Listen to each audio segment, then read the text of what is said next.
Okay, hello again, everybody. What's up? So we got an exciting new, star-studded film to talk to you guys about. Another Netflix release. Yep. The year of Netflix, when nothing else can get released, but Netflix is like, well, we got it. We got content for you. Just making it rain. And so we're going to talk about The Devil All the Time. So, like I said, this all the time. All the time. Damn. 24/7. Wow. 365. That's a lot of devil. And 366 when it's a leap year. Right. Mono Devil. Yeah. So this film has Tom Holland, Bill Skarsgård, Robert Pattinson, Mia Wasikowska, Riley Coe, tons of people. Sebastian Stan. Jason Clarke's back. Shout out to Jason Clarke. Yeah. Who is pretty good. He's pretty good in this. Now, yeah, it's going to be exciting. There's a lot of acting stuff to talk about with this because there's a lot of so it's like a bunch of people from all over the place doing American Southern accents. Yep.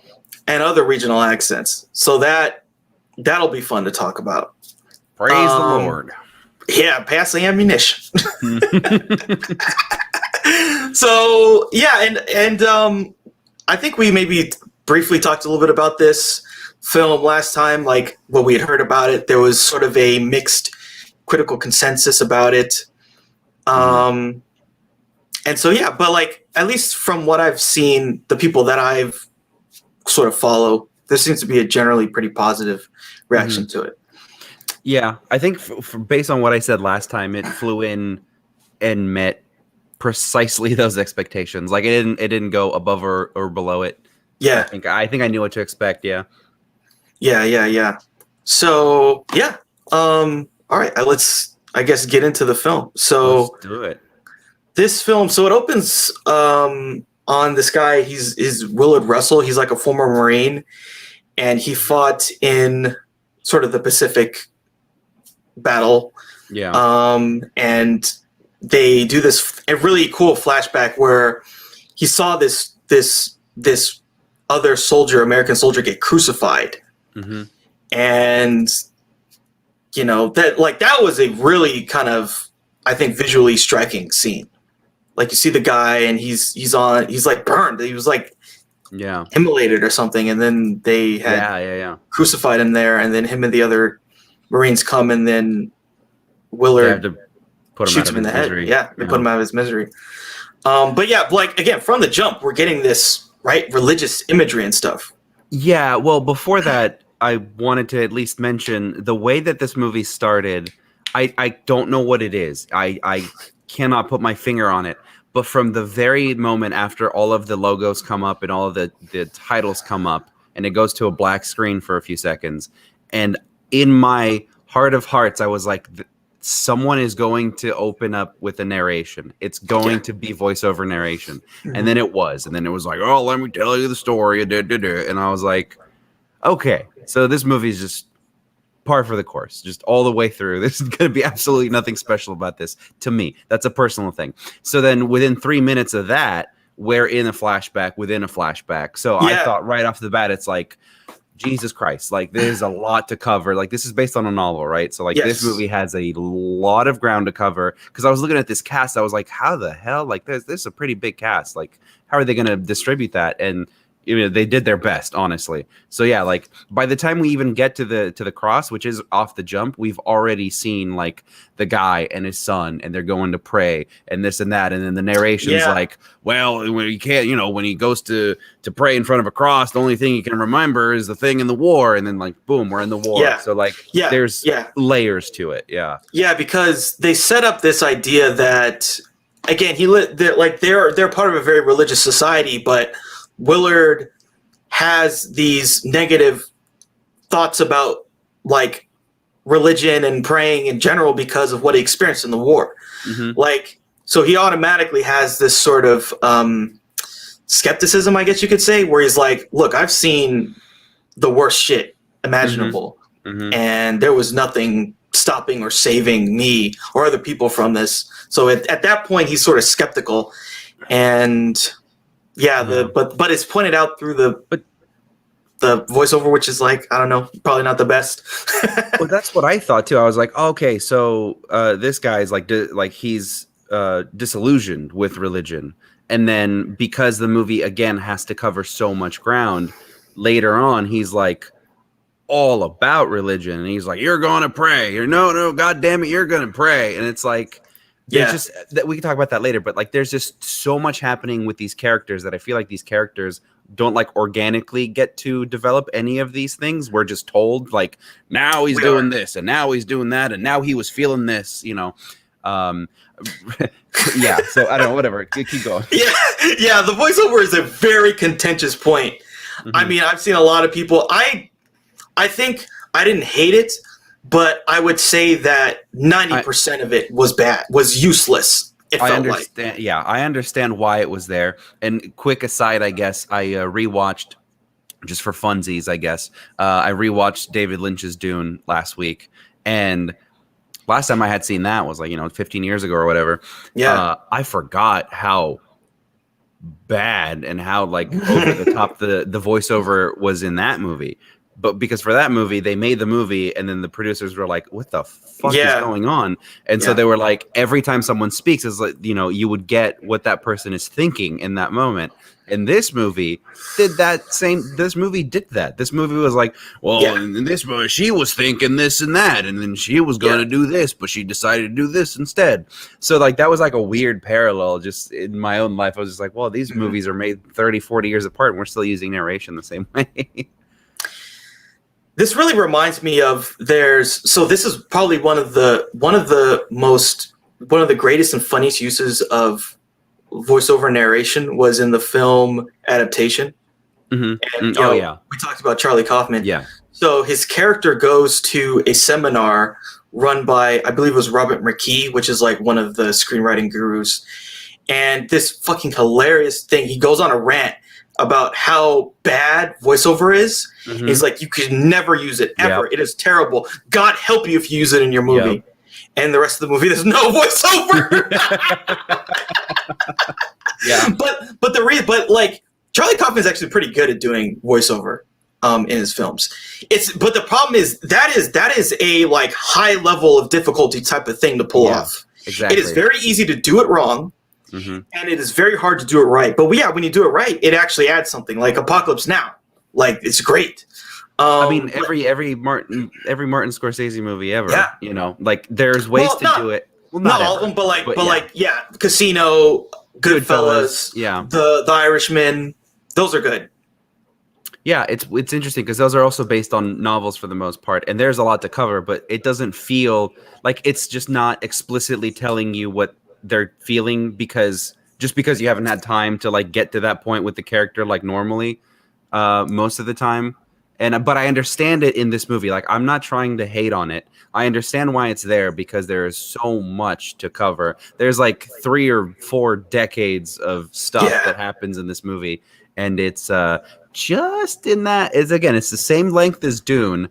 The David Lynch version, which is just to say it's like that standard of it's a little over 2 hours and we can play it in movie theaters multiple times a day kind of a thing.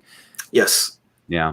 Yeah, I do think that it definitely, it was sort of the voiceover used to shortcut stuff. Right. Talk about people's emotions, talk about motivations, things like that. Yeah, get into their head so that we understand. Like a lot of it was like, oh, this character is this, like immediately from the jump. And they instead of us understanding it or like allowing it, like there's a lot of times when it's like, I understood that without you needing to say that in the narration. Exactly. Yeah. So I mean, it wasn't great. But I think there was one part where it was really well used, but I don't know if that justifies having it the whole time.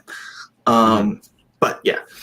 Anyway, so so that's like sort of the beginning of the film, and so he's making this trip back home, and he stops at this sort of diner, and he meets this waitress. He becomes infatuated with her. And we can tell there's this sort of thing blossoming between them. And so but also in this scene, these other two people meet, another waitress and what was this guy's name? Carl Henderson. Mhm. So the waitress meets Carl Henderson, and that is the beginning of their relationship where they're going to basically get married as well. Mhm. But the voiceover tells us that the two of them are going to become serial murderers. Right. Yeah, which was a little jarring for me, having not known that that's where that was going. Yeah, that was very jarring. That was a very interesting choice because there is sort of a payoff later where you have to ask, okay, would the payoff that happens later on, would it be better if we didn't know or did know? You know why? Yeah. I think is because we don't get to see that transition. We go straight from them meeting to them. I think we don't see their first kill, do we? I think I believe we do. Yes, it is the first person. It is the other pastor guy. But yeah, okay, but we don't see the like transformation of like how does he get her to do this? What is so charismatic about this guy? Like we've seen none of that. Any of the like inner machinations of these people. We're just told right from the first time we see them, these are going to be serial killers. You got that? Cool. We have to talk about this other story now. You know? Yeah, it's like the only reason that we're showing you this is because they're going to get together and they're going to kill people. Mm-hmm. And it's going to come around later. Because in this movie, everything comes around later. Right. Like by that point, like you kind of know everyone's going to cross over because we're meeting all these people for no reason. And you're like, there's got to be a reason, right? Yes, exactly. One thing I did like about this scene, because I felt like because this is sort of like almost like a Magnolia effect in the film, it made me think a lot about the juxtaposition made me think that they're almost showing us that a whole bunch of different things splinter from this moment. Like things could have played out differently, where maybe the guy Carl meets the person who Willard was going to marry, and instead that could have been a totally different thing. It could have changed almost everything about what happens in the story. Yeah. So I found that really interesting, the way that, at least for me, where I thought about all of these threads of these connections with everyone and how small changes could reverberate into totally different moments in the story. But it doesn't dwell on that for too long, that moment. It doesn't, but I feel like that was one of the things that was done well, was that, I feel like a lot of the themes of this film is like, you know, how these different, basically there's a whole bunch of people and they sort of pass down these things to each other, to either their kids or people within basically their community or whatever. And so you see these patterns and these familiar patterns where people are sort of playing out the same thing over and over. And it makes you think, like, if someone made a different choice, what would the effect have on the characters who are their descendants that we see later on in the film? At least that's what came into my mind. Sure. Yeah. I didn't give it much thought at all because I was just trying to keep track of the plot. Yeah. Honestly, it's just because I don't mean to be negative on this movie, but it did nothing exceptionally creative to make my mind go in those directions. I was just kind of like, okay, so this is going to happen, then this is going to happen, then this is going to happen. And that was kind of my mindset throughout. But in terms of like execution and things like that, obviously it works very well in some parts. But that's interesting. Yeah. So it sounds like you got a little more out of it, maybe overall. We'll see as we go along. Yeah, probably. But yeah, we'll get to that. We have a lot to cover, right? Yeah. Okay, so he meets with the waitress, and we kind of know they're going to get together and they're going to get married, right? So Willard gets home to his mother, and by the way, so Willard is played by Bill Skarsgård. Bill Skarsgård, yeah, one of the many Skarsgård. One of the many. Just funny quick aside. So he's had so many kids that in order to stop having kids, he had to have a vasectomy. Wait, really? Yeah. Are they Catholic? I don't know. I have no idea. But like, and it's like he's been married twice. And with each one, there's like at least 3 children, I think. That's so funny. So yeah, he he's like fucking Abraham, man. Like he has sired many, and they're all pretty good actors. Right. They're all pretty fucking good. That's so weird. And some of them are young. Some of them are still like teenagers. So there's more coming. Christ. Wow. What a clan. Yeah, man. Like, Cool. I think at some point they'll all do a Lars von Trier film together or something. I hope so. And they'll like kill each other and like mutilate each other. Oh my god. Yeah. You were daddy's favorite. Yeah. Oh my god. So anyway, so we got him, the Skarsgård boy. And so then he goes home to his mother, and his mother had this. So basically, his mother is a religious person, like many of the people in the film. She is like pestering him to go to church, and basically, another thing that the narration tells us, his mother basically prayed to God that he would come back, and if he did, she would try to set him up with this person, Helen Hatton, who's played by Mia Wasikowska, so her family, Wasikowska, yeah. So her family had died in like a fire or something, like a house fire, and she was basically all alone, and no one to really help her out. So, as sort of, I guess, and she goes to Helen goes to the same church as them, and I guess it's some kind of, I don't know, something with God. Help out this other Christian. No, right? Like that's really what it is. Again, I mean, people believe this stuff. People believe like this is actually like how some people think in the world, which is yeah. But it was one of those things. Like her introduction was one of those things you were saying earlier about the voiceover, where it was just like, I don't need to know this. Like the first time you see her face in the movie, I'm like, oh, I get it. She's completely convinced, convicted, and devoted to this way of life. It's all in the acting. I thought, like, I don't need. That's cool. Yeah, do we need to know that her family died in a fire? Yeah, right. I didn't remember that. I didn't. If you didn't tell me that just now, it would. Yeah. It wouldn't have made a difference to me. I don't know. Yeah, I mean, it sort of sticks out to me because then I understand the choices that she makes. In a way, I feel like it adds certain context. It would be better if they relayed that to us in a way that is more emotionally impactful. Hearing someone say her family died in a fire, okay, right. That does nothing for me. Yeah. But like seeing that, or even again, there's some choices she makes that informs those choices. I think in a way that sort of enriches it, but there is a lot of tell don't show in this for sure, and it's kind of like. It doesn't really satisfy the cinematic needs that we have as an audience to get fulfilling, like, sort of emotional moments out of this stuff, because I think that's important, right? It is, but just having someone tell us that doesn't really do it, unfortunately. Yeah.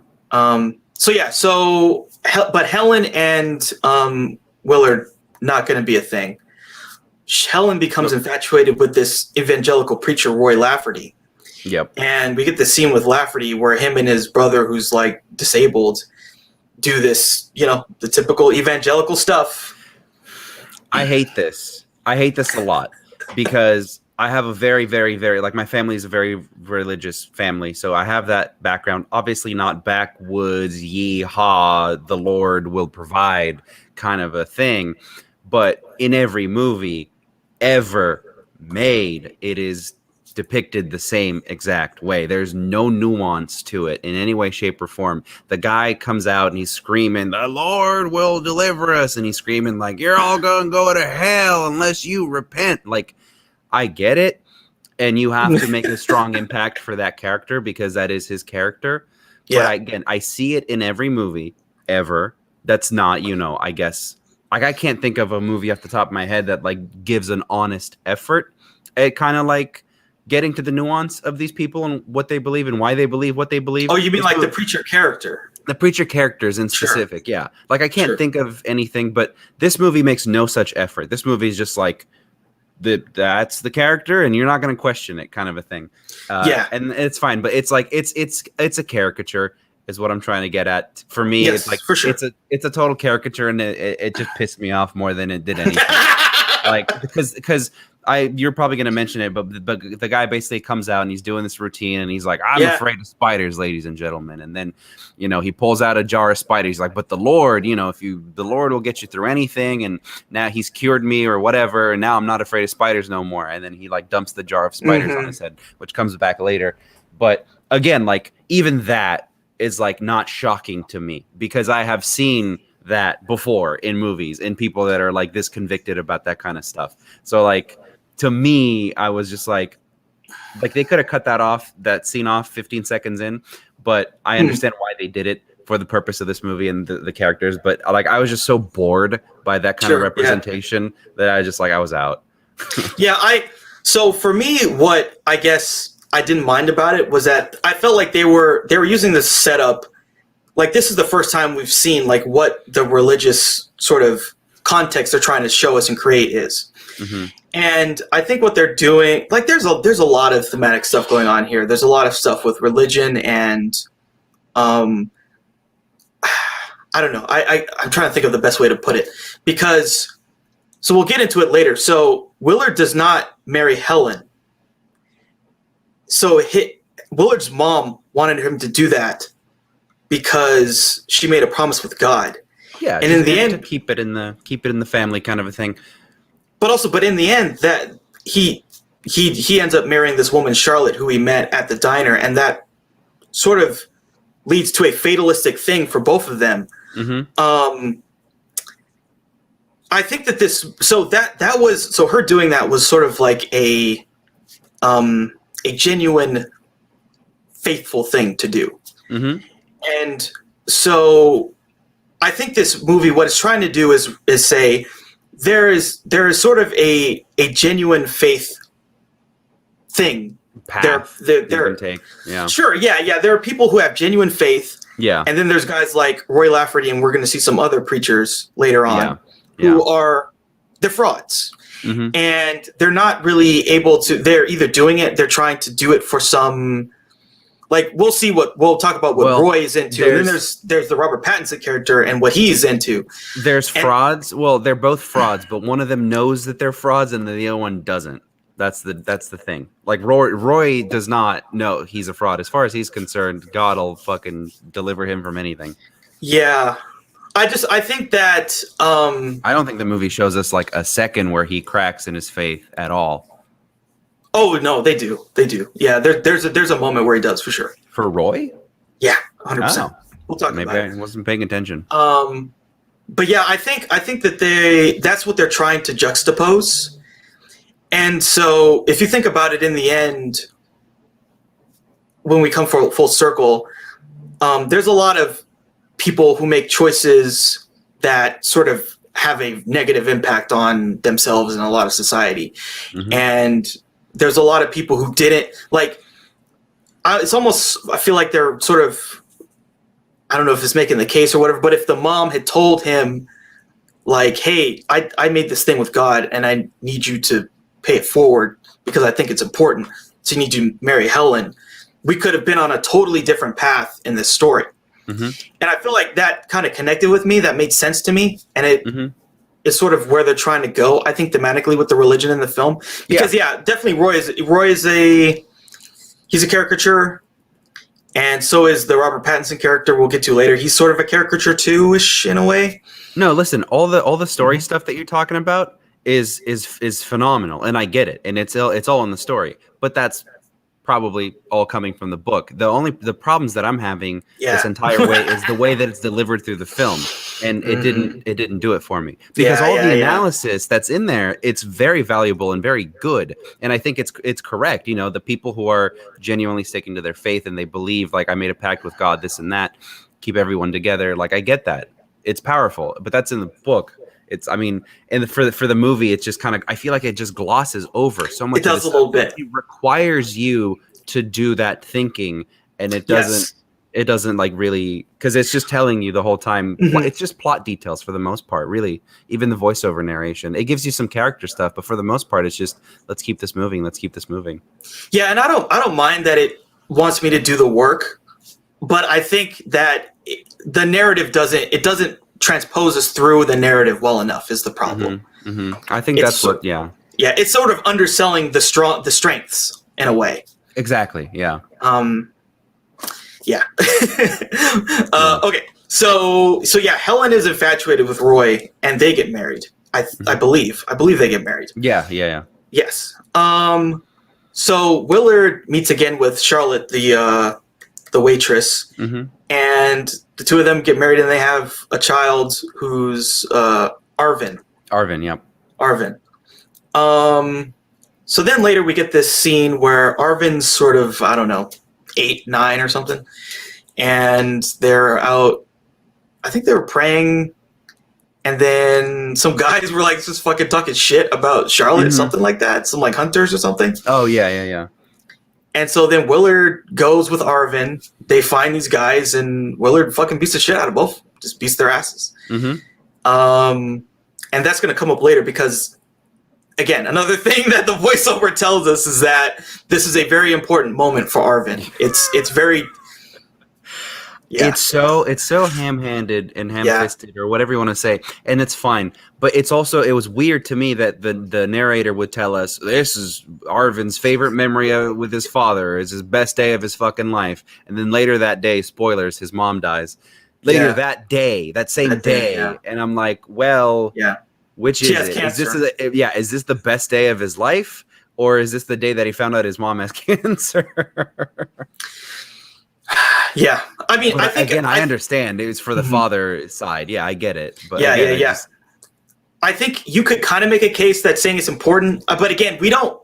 It comes up later, but we don't need to be told. We don't need to know that yet. Yeah. But we don't need to be told. Like that's the thing. Yeah. We don't need to be told that it's important because we're going to see him again. Like I said, thematically, there are these people who are. There's these familial things that they keep doing. It just generation after generation. Yeah, the same behaviors are coming out, and that's thematically what the film is about. And the voiceover is kind of bashing us over the head. It's like I'm a human who has consumed a lot of story. I can get it without being told. Right.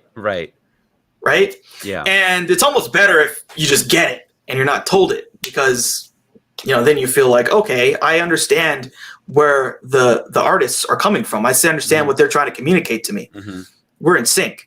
Yeah. But this film kind of didn't do that, unfortunately. Yeah. But it's sort of underserved what I think thematically really worked in the film.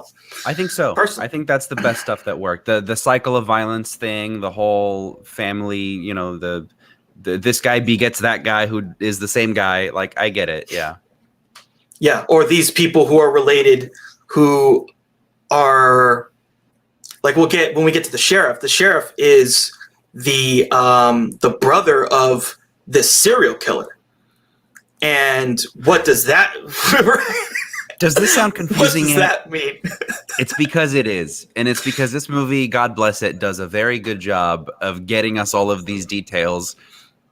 But, by the time we get to our, I guess what you could say is the protagonist, we're like an hour into this movie, I want to say. Well, the actual, final protagonist, his final form, right? Yeah. We meet him as a kid, and the kid is he's not the protagonist of that arc of the story. Yeah. That's Willard's story, basically. But yeah, the Arvin story, is this 2/3 on, basically. Yeah. It almost feels like they bit off just a little too much with this story because I wished that they served the subtext a lot better than just trying to get through the details of this guy's related to this guy and that's the sheriff and he has a sister and this and that. And also remember the serial killers, they're there. So Yeah. And a lot like the serial killer stuff, they're just kind of floating it. It's like they told us about it. Yeah. And again, there's these the flashback stuff. It's 12 years later, 5 years before that. And I'm like, right. Yeah. I swear to God, that's what they do in this movie. I'm like, where the fuck am I, dude? Yeah. But it all makes sense. It does. I think getting caught up in because there are character threads. And as long as you're following the character thread, and they do a lot of stuff that's very complicated and but when you follow the threads, you understand why they do it. We'll get to that point where there's a flashback and then we see a very bad thing happened to someone because of a choice they made. And when we see two characters then come together because of that, and then in that moment you understand why they did it that way, because you're like, oh, there's this person, and it's both of these, like, they come together because of these familial problems, basically. Like both their parents had these messed up things, and then it brought these two people together. Yeah. So anyway, so Charlotte has cancer. She's dying. The doctors are like, she's not going to make it. So there's a moment actually before they go to beat those guys' asses where she's like a very idyllic kind of woman for this town, for this lifestyle, whatever. And she's just too sweet. And then there's a moment where she comes out, she's like, "Get me some sugar while you're out," you know? And I was like, so this woman's dying. It was so like obvious, like over the top, like the character stuff in this movie pisses me off. It's just like, holy shit, dude. I get it, man. Yeah. It could have just been me. It's probably just me, but the way that like she comes out and she has that big old smile and she's so sweet, she's like, "Get me some sugar." Like, well, clearly you can't make it out of this movie alive. You're not making it. Yeah, you're dead. You're 100% dead. Yeah. So Willard decides to go back to praying to God and begging God to spare her. So he forces Arvin to pray in his very dramatic scene where they have like a cross in there. What was it that they called it? Like the praying log or something like that? Praying log. Yeah. The prayer log, something like that. So they're sitting at this log praying, and he's like, "Pray, boy, pray," and he's slapping him. Yeah. That would have been a powerful scene, I think, in a different movie. I mean, it is a powerful scene here. It is. But I feel like that's pretty, like, that hits on a lot of stuff. Like, that's a really heavy scene. Or it should have pretty heavy. More. Yeah. It is pretty heavy. In the moment. No, it didn't. Well, I think that they then go even further. So in the next scene, Willard, another voiceover, he feels like he has to make a sacrifice. So he kills Arvin's dog. And that's messed up. Yeah. It doesn't work. It doesn't work, and she still dies. So I'm trying to think, wasn't there a scene where he crucified the dog? Did that happen? Yeah. He hangs up the dog. Yeah, they don't show it like him hanging it up or anything, but like you see it for a split second. You're like, oh. He crucified the dog the same way he saw that Marine or whoever that soldier. Yeah. Which is, again, like, this. It's just these things. These things coming up again. Yeah, the things that like these affect these characters that like they can't let go of. Yeah, but it doesn't work, and so Willard decides to commit suicide. So he's dead, and then we meet the sheriff, and the sheriff is Lee Bodecker. So again, like I said, so another thing, the thing that's floated now is we know there's these serial killers. This is going to come up soon. So Lee Bodecker is the brother of the woman who marries the serial killer guy. But we don't know that until like way later. We don't know that until way later. Yeah. We don't know that until way later. But that is important context to know. Yeah. And so then Lee is the one who is the first person there to see Arvin and his suicided dad. And then we get a flashback. So now, years earlier, so Roy Lafferty, he got bit by a spider, and so he had some outbreak. And so he spends a fortnight locked in a closet, praying to God, trying to find some connection with God. With spider venom in his brain. Yeah. Yeah. So then they're going to go on some trip. That's what Roy tells her. So Roy and the brother and Helen, they're going to go on this trip. Helen leaves their child with Willard's mother and uncle. Well, I guess it's Willard's brother. Yeah. So it's Willard's brother. Because it's Arvin's. Yeah. Whatever. No. Because there's a scene with Willard and Uncle whatever, and he calls him Uncle. So like, I don't think it's anyone's uncle. when he gives him the Luger in the beginning of the movie, he calls him Uncle. What is his name? Uncle. Oh yeah.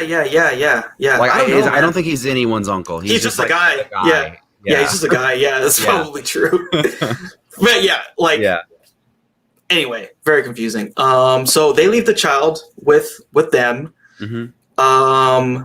So Roy, they go to the middle of nowhere, and Roy again, voiceover tells us Roy believes that he's like a prophet or some shit. So he fucking kills Helen, stabs her with a screwdriver in the throat, and she dies out there in the woods. And he tries to resurrect her. Yeah. Roy tries to resurrect her. Of course he fails. Mm-hmm. And so then he freaks out. So this is the moment where he has that pause where he's like, oh shit, I was wrong. Yeah. And so him and the brother go on the run. So this was like a moment where he realizes he's not what he thinks he is. He does not have the connection with God he thinks he has. He has committed murder. And now he is faced with what to do about it. Yeah, well, and if he would have gone on a little bit longer, that would have been interesting to see, I guess. But what I was saying is that like he's convicted throughout his character arc until the very end, pretty much, as opposed to the other guy who was like not convicted for 1 second from when we meet him, you know, in his faith. That's what I was trying to get at. Is that this guy is 100% convicted all the way through until he makes this mistake, and then that mistake ruins him like immediately. Sure. So you mean like he's depicted in a negative light? No. He's just depicted as the guy who has genuine but misguided faith, as opposed to the guy who has not genuine faith and is just a piece of shit, you know, all the way through. Yes, yeah. He's definitely like we have a negative suspicion about him because he is a caricature for sure.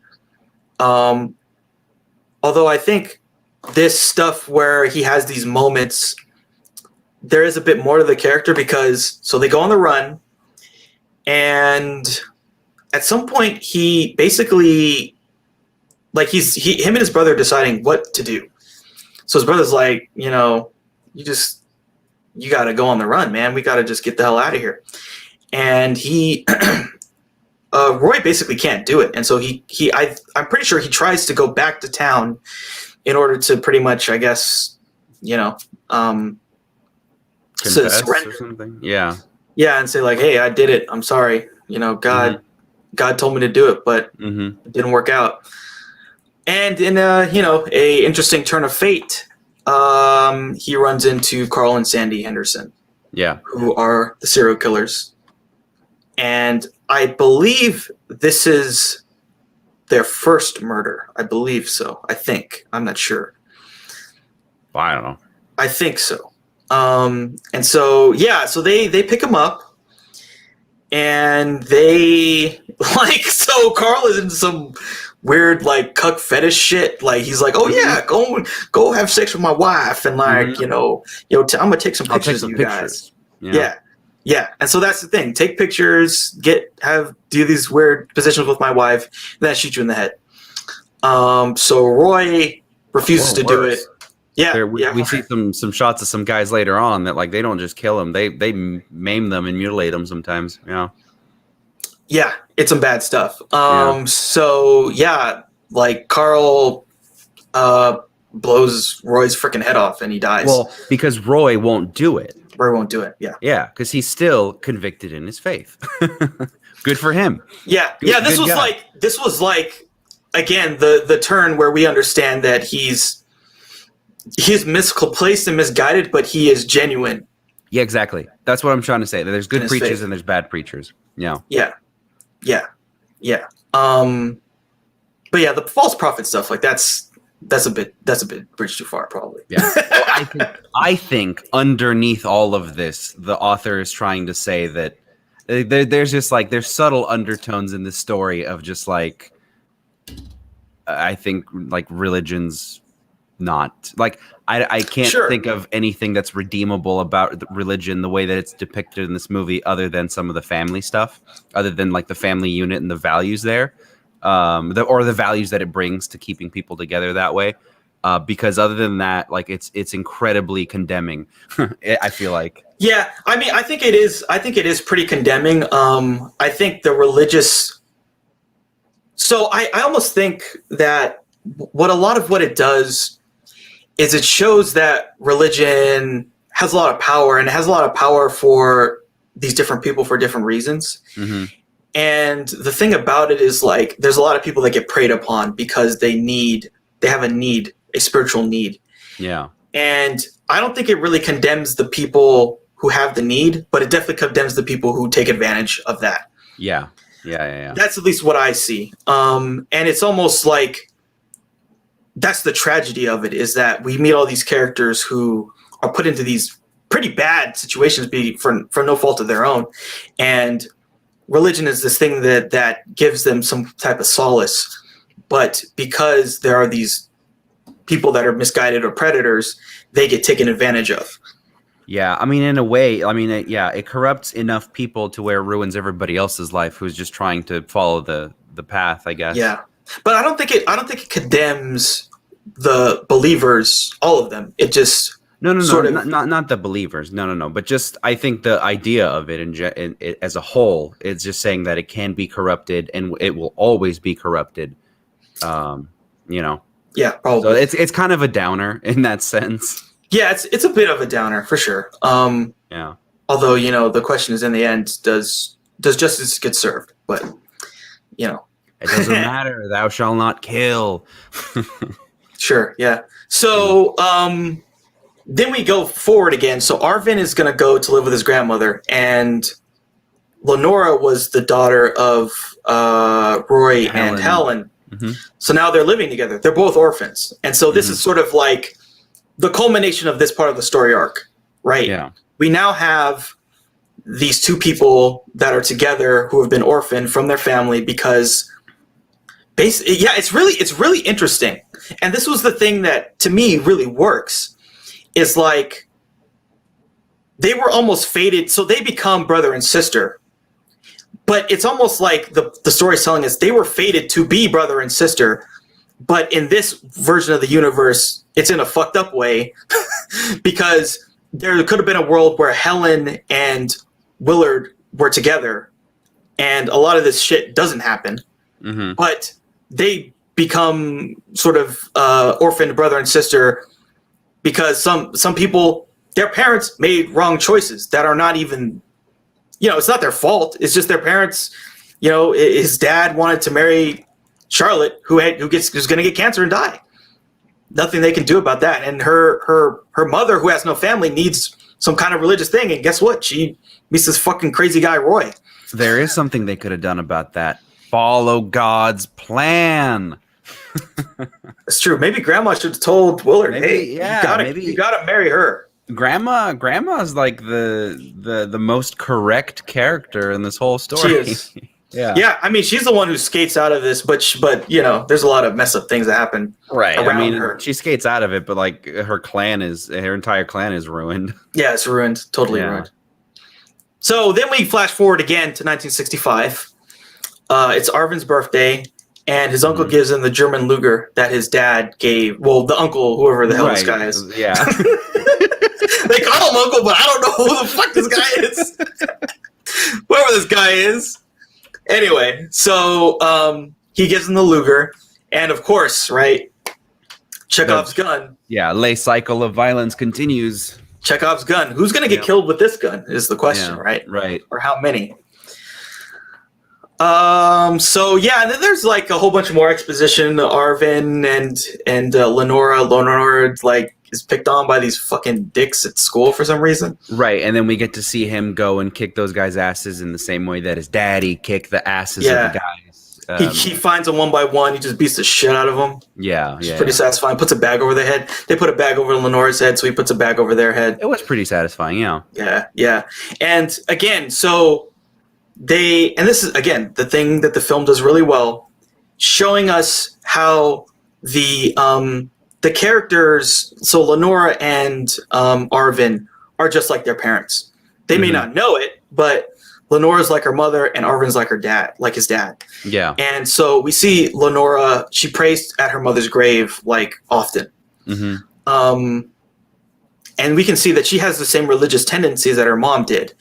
And what I thought was because we know that, without needing to say anything, we immediately think she's going to have the same weakness too. She's going to be just as susceptible to the type of predatory religious figures as her mother was. And then Robert Pattinson shows up. Mm-hmm. New pastor in town, young, charismatic guy. His name's Preston Teagarden. Yep. And, we can see it coming a mile away. You're right. Yeah. Right? Like, we know this guy, he's bad news. Yeah. And him and Lenora are going to get into some kind of bad thing. Yeah. So, yeah. So at some point, Arvin does all the revenge on the bullies. And Lenora then has a private meeting with Preston. And, this is where it plays out. Exactly what we thought was going to happen, right? Right. Yeah. Like immediately and with no pause, the guy just like turns into his like predator mode, and he does some I don't know if you could say he corrupts her. I don't think that's the case. He's just a fucking snake in the grass, And so yeah, he's a fucking snake. Yeah. Yeah. So anyways, he starts preying upon Lenora. He starts basically he tells her like, you gotta come to God as he made you. You gotta be naked. And she's like, I gotta be naked. And he's like, yeah, you gotta be naked. And so he takes advantage of her in that way. And we find out that this is repeated. Like she goes to, because she's always going to her mother's grave, and she has these like repeat meetings with this pastor. However, Lenora is not 100% like sold on it, because at some point she does begin to question it.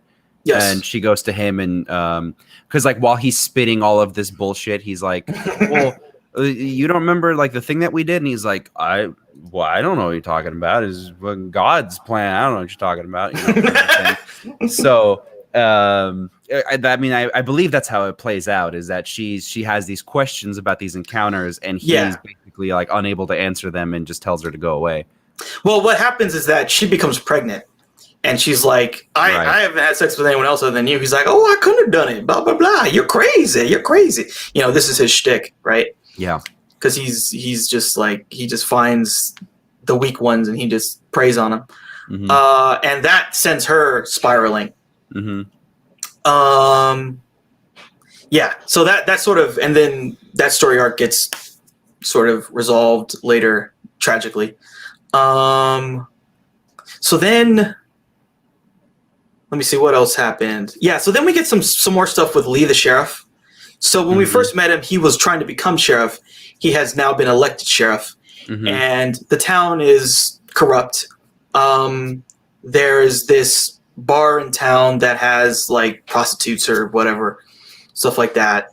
There's some kind of head honcho guys that he sort of has a kowtow to in order to stay sheriff, and he sort of bends the knee to them a couple times. And so, again, they're sort of, this is another thing that they're setting up with him.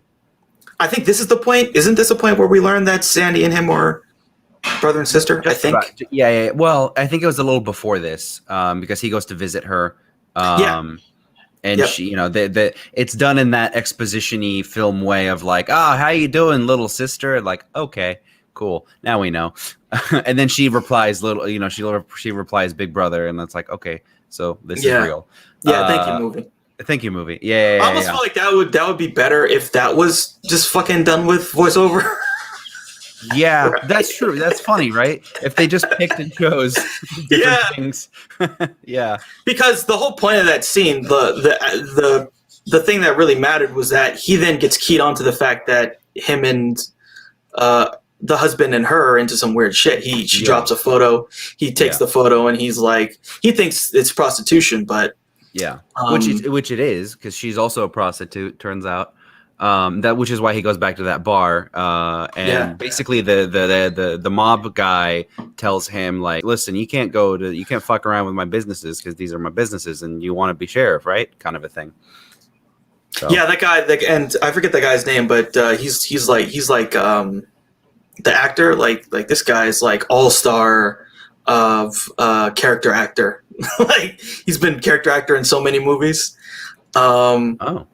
Oh yeah, he's I believe you. I just don't remember.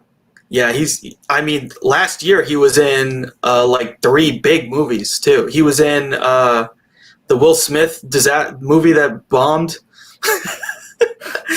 Whatever that one with Will Smith versus Baby Will Smith. He was in that movie.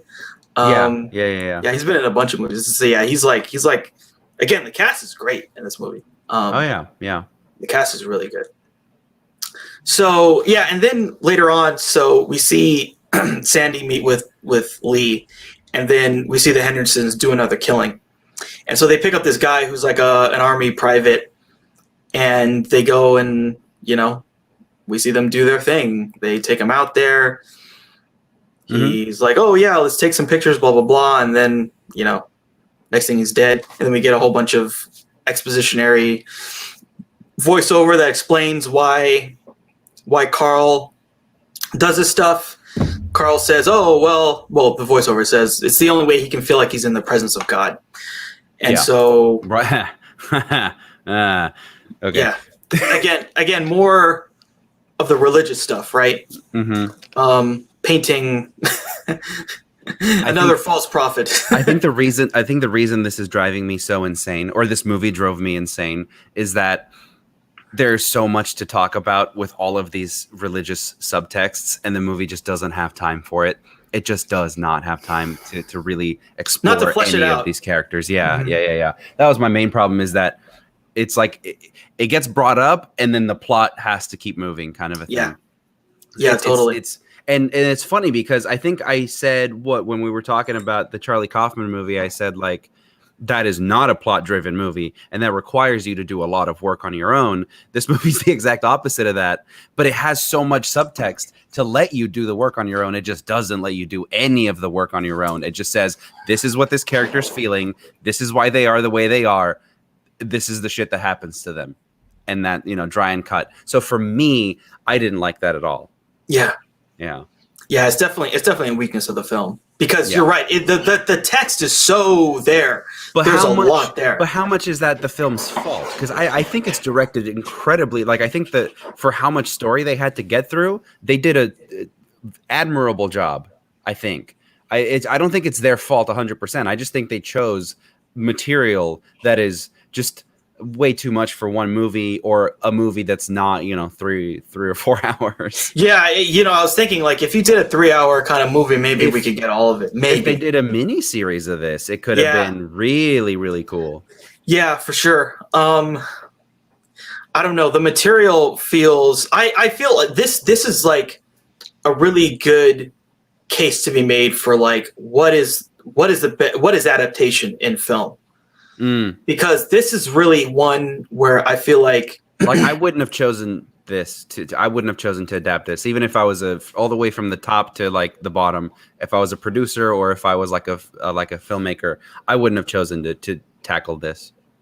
I think that the movie does a good job with some stuff. It does. But I think you gotta go deeper into getting into the stuff that makes film work as a medium that other mediums don't, right? And this film sort of undersells a lot of those strengths that film has as a medium, and it needed to be adapted better, I think. Yeah, that's a good way to say it. Yeah, I think that's where the biggest failures of this film are, where they lie, is that it was too novelistic and not enough right. Of a film, really. Because if you think about things like, if you think about in a novel, like one chapter could have been that first story arc, or 1 or 2 chapters, right? And in a novel, that's fine. You read the chapter, and then, okay, now Arvin and Lenora are older. Yeah. Cool. Well, in novels, they do that a lot. In novels, you can spend the first third of it reading about other characters, because the second, the rest of the novel is about other characters and other characters. Like, that makes sense. But again, like they put Tom Holland all over this thing, right? Because they're using him to promote this movie, and he's not in the movie until about, I think it's like 50 minutes or an hour into the movie, yeah, which is fine. Sure. But like it just tells you what kind of a film this is. And you could argue, like people might argue that it's a slow burn or it's like boring or whatever. I don't think it is. I don't think it is at all. I think it's just trying to get through all this stuff so that it makes even like 1% of sense by the time you get to the characters you're trying to get to. I mean, there's a lot of conflict. Like I can feel, I feel like I can feel the conflict all the time. Just, and the film makes you anticipate these connections because everyone's coming together at some point. Right? Yeah. All these different things are going to cross over. And I think it does a good job of like making us anticipate, making us foreshadow, making us see the connections, making us see the themes. Like I feel like this film thematically, it's just like there's some films that struggle, I think, with theme. This film does not at all. It's strong. It's very strong. Yeah. But yeah, there's definitely the adaptation of this piece of work was not strong enough. I think that's where a lot of the problems lie. So continuing with the plot. So then we pick up. So Lenora had told Preston, the preacher, that she was pregnant from him, and he's just like, nope, it's not me. You're crazy. And he just starts. Then we get the scene where he's like preaching about, oh, there are all these people and they're crazy and they're making stuff up, blah blah blah, covering his ass basically, right? And then I think this was the best piece of voiceover in this whole film. So we see Lenora is about to commit suicide. Oh, so tragic. Yeah. Yeah. And so then the voiceover tells us, like, she's like, fuck it, I'm just going to do it. And then she hesitates for a second and then she realizes it'll be okay. I don't want to kill myself. And then she slips and dies anyway. And that I thought that was like really, really, really well done. That was something that you could probably direct it in a way where we understood it, but that got us right to that point so efficiently that I thought that it was very effective. Yeah, and it's something that we know explicitly that nobody else in the entire movie ever for the rest of their lives are going to know ever under any circumstance. Yes, for sure, for a fact. Like people can speculate about it, but the fact that the movie told us outright, like this is what she was thinking for sure, I think is adds to that tragedy. Because I believe like if he like there is a way to direct it in that like she does turn it and it is obvious, but I think it actually works better as a voiceover in this particular case, especially because you're able to keep the shock value. It happens so quickly where you're just like, boom, she's dead. And you're like, no. Yeah. And it's just a powerful moment because, again, it's like we keep seeing. So her mom had a tragic ending of her life. And then we see her daughter have a tragic ending of her life. And it's basically for similar reasons. Yeah. And it just, again, thematically, it's just so powerful and it works so well that when this film was working, like it's pumping on all cylinders. Like the material is really strong. The material is really strong.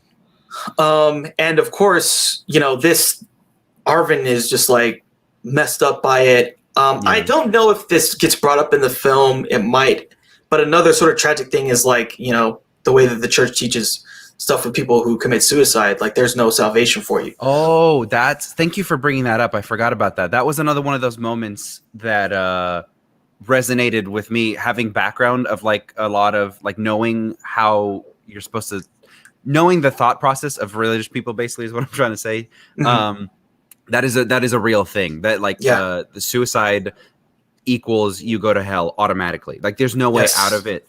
And that was what was so powerful about that, because we know as the audience, we know that it was an accident. And I believe the narration goes back and says that again, which sucked a little bit. Sucked it for me because he says it like, oh, she changed her mind, and then later the narration straight up says like, they're never gonna know that she changed her mind. She's gonna go to hell in their minds. Like, all right, you sucked all of the power out of that moment for me. But that is true. Like those people believe, like it's so real to them as like a seven, like that there's a 7-Eleven down the street and you believe that they know that she's gonna go to hell.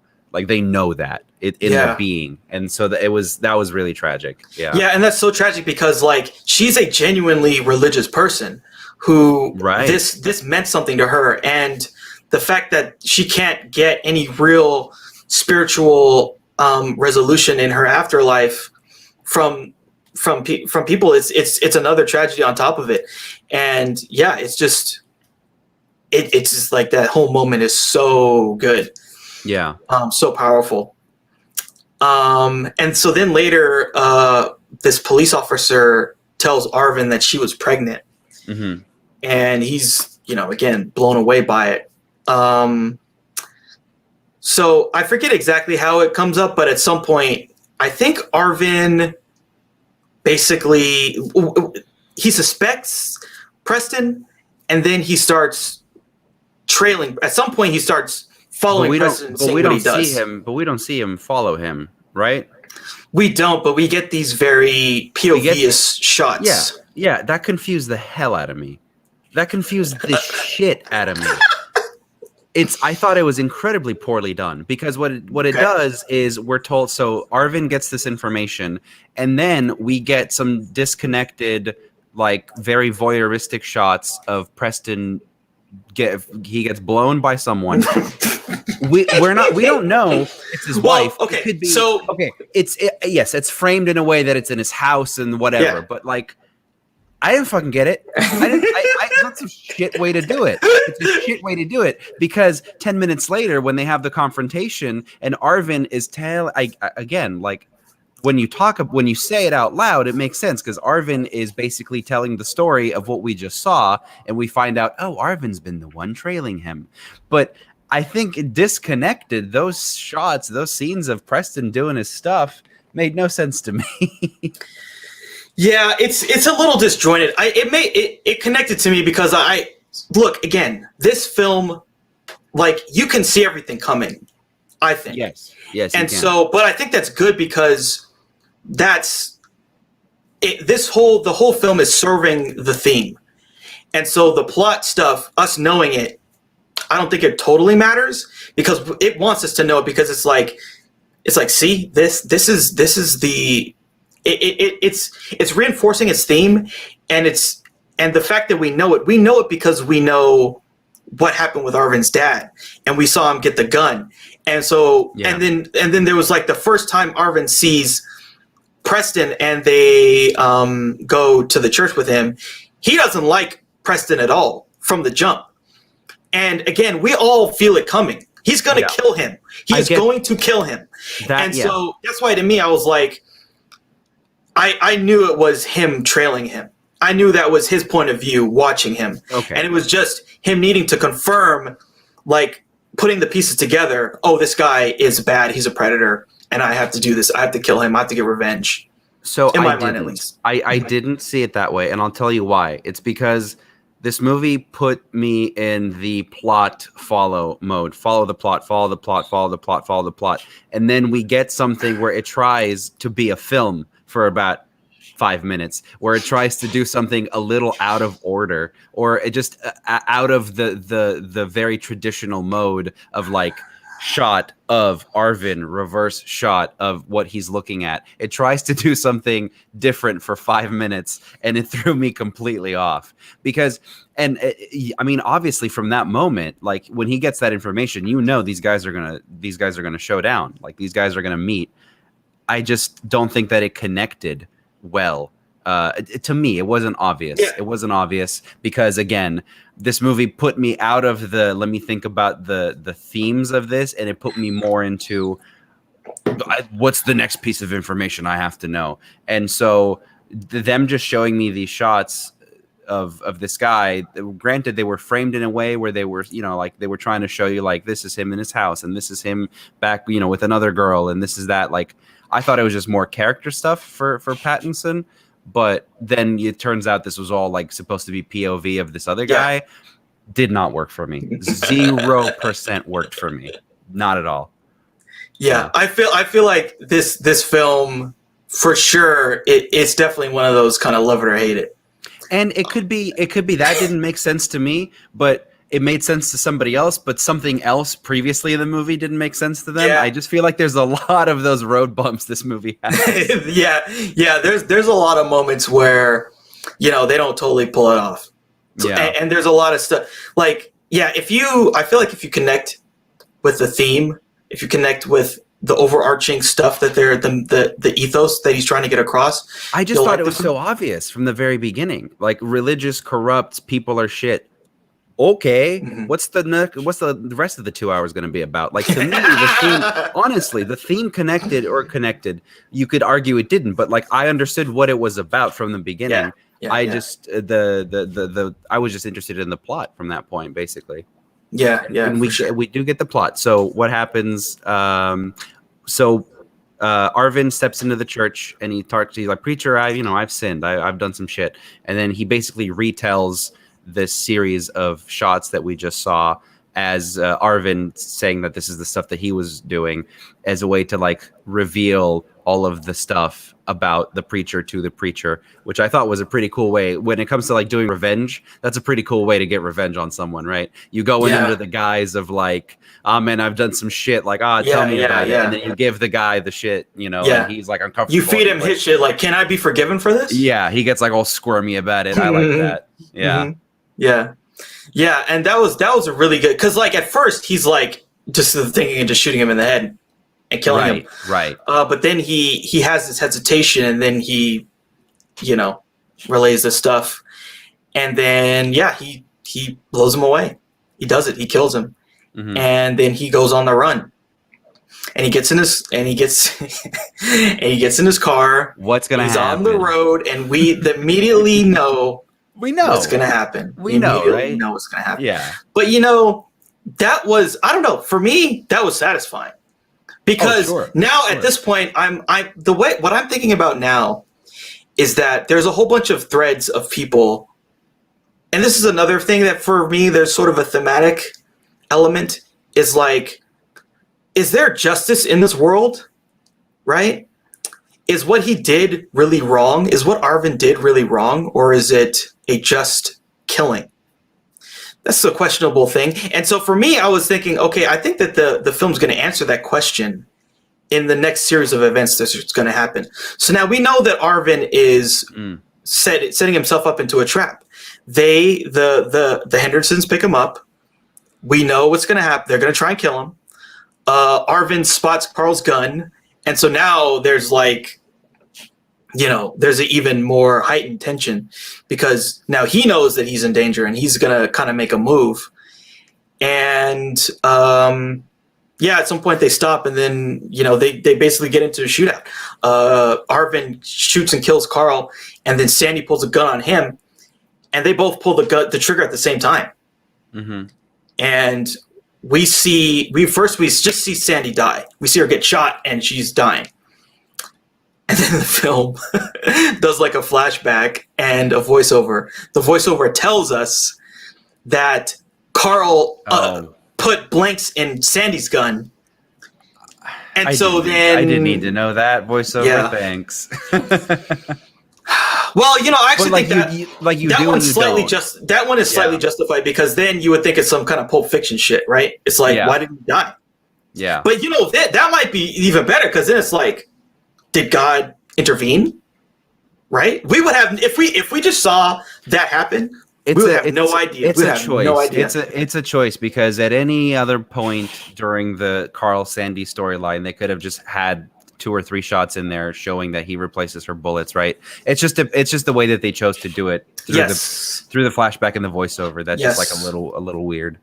Yeah. Yeah, they could have just had, we see them go out, we cross cut or something. We see them go out, they go on the road. Yeah. Before that, he switches the bullets. We see them find Arvin. They pick up Arvin. But we know that they're blanks. I think it would probably be better if it just, instead of blanks, it was just, we see him unload the gun. And then when she pulls the trigger, it's empty, right? Something, yeah. Yeah, but, again, this film, it makes a lot of choices that are not, I don't know. Yeah, but it has a lot of choices to make. So, again, I'm not condemning this movie for any one reason or another, other than I just don't think it sticks the landing. But again, for me, thematically, like this scene, sort of, what it tells me at least is that Arvin was justified in his actions, at least. Well, that's great, but that's just the story, isn't it? That's not the movie telling you that. That's just the story that they were doing.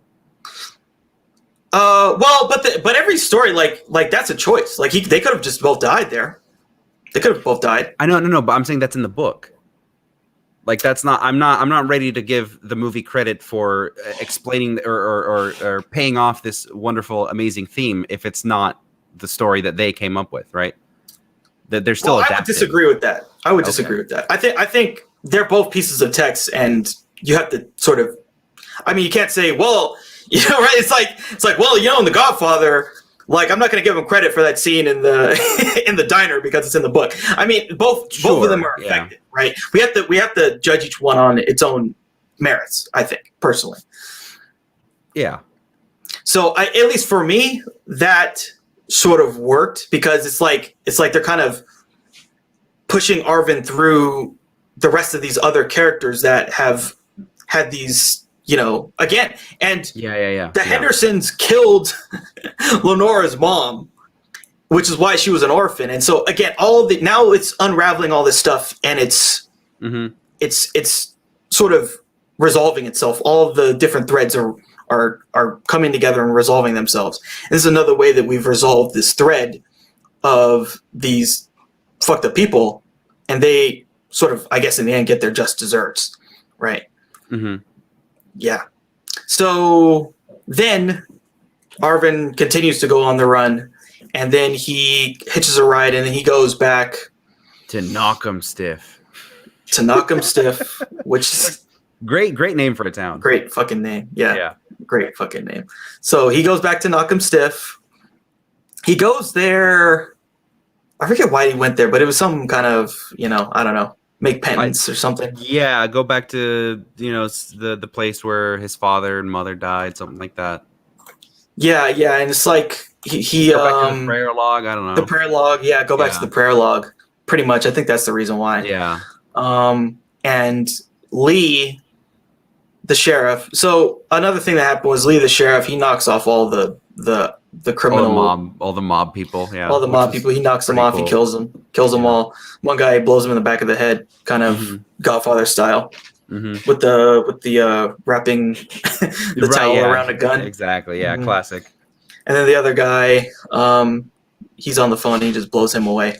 I think that was done when it comes to like the movie making choices of how to like present some of these scenes. I thought that was a pretty well, like when he walks into the room of the big boss, you know, and he's like, he doesn't know that he shot the other guy downstairs, right? Because he wrapped the pistol in the towel. So I thought it was cool, like the way he turns around, he sees the gun, he sees the guy, and he just says, "Oh," and then, you know, we hear the gunshot. Like, boom. Yep. Yeah. Good. That's pretty classic storytelling. Yep. Good stuff. So then Lee, he finds the murder scene of the Hendersons, and he goes there, and he sort of has, this is again another moment. He has a choice that he can make, right? He knows that they were into some nefarious stuff. He then goes to their house, and he finds their dark room with all the photos, all the negatives of the photos that they took of torturing and killing and doing all this stuff. So he makes the choice to burn the stuff, and so he's basically doing the wrong thing in my estimation. He could have just like sort of let it go. He could have just let Arvin go, but instead he buries the evidence, and then he goes after Arvin. Yeah. And he tries to, I don't know, basically kill him, right? Well, but he does that because of family ties, no?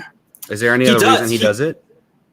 No, I don't think so. I don't think so. If it was just some other rando person, no, probably not. Yeah. But yeah, again, this is sort of like how all these threads are coming together, and like people are making these choices where, you know, in the car, Sandy she didn't have to try and kill Arvin. She could have just walked away. Yeah. And even, this is another fucking thing with this voiceover. The voiceover even said that she was thinking about walking away. Yeah. That's why, yeah, I know.